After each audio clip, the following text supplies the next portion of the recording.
the treatment of the CFA stenosis is a subject to debate. We have the choice between the traditional common femoral endarterectomy by open surgery, and now we also have tools to do an endovascular treatment. So it's really a matter of discussion for each patient. Open surgery remains considered the gold standard because it has excellent primary patency, and especially in the long term. But an endovascular approach also has some benefits because you will not have the local complications that you can have with open surgery, and very importantly, the patient will be able to walk very fast after the procedure, which is not the case after open surgery. The case that we're going to present is the case of an 84-year-old male.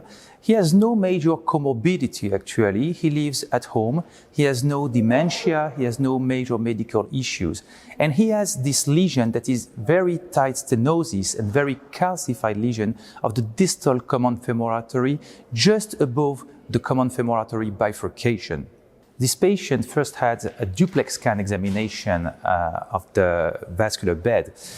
This duplex found a very tight stenosis of the common femoral artery with turbulent flow at the level of the lesion and monophasic flow below. On the CT scan that you can see here, there is a moderate stenosis of the iliac that we can just not treat and observe for the moment.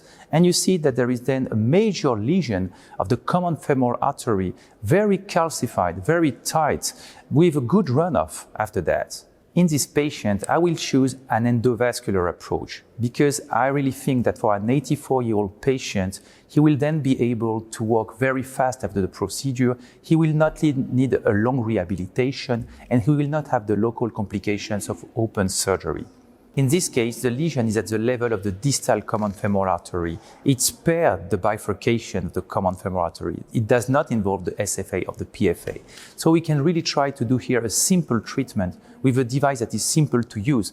And this is why I choose IVL to modify the compliance of the vessel, then try to use DCB, avoid stenting here, and leave nothing behind in case of the need for further procedure. From a technical point of view here, we are under local anesthesia, same-day discharge procedure, and we start with a puncture for a contralateral femoral artery. We do an up and over approach and bring a 7 French sheath at the level of the lesion. We will cross the lesion quite easily and then exchange the wire for an 014 wire that we will bring to the PFA, because you can see here on the angiogram that the PFA has low flow in it. Here, based on the CT scan, the reference vessel diameter is 7.5 millimeter. So we need to oversize the IVL catheter to have perfect apposition of the balloon.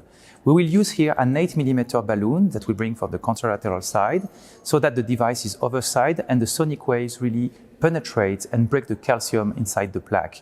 We also use an overlap strategy where we will inflate the balloon in different locations at the level of the disease to really break the plaque from different directions with the sonic waves using this M5+ catheter. From a mechanistic point of view, the IVL balloon is not a PTA balloon. It is an apposition balloon.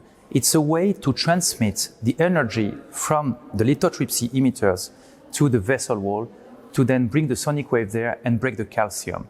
So we use this balloon as low pressure. We open it at 4 atmosphere, and then we create the sonic waves with the pulses and bring them to the wall, which is equivalent to 50 atmosphere of inflation.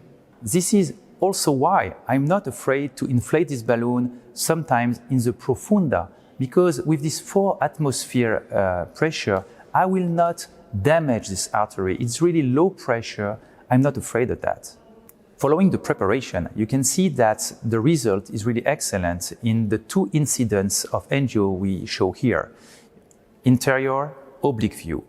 You can see that there is no residual stenosis. The compliance of the vessel is now modified. So we don't need any additional preparation therapy, and we can use a DCB here and avoid scaffolding.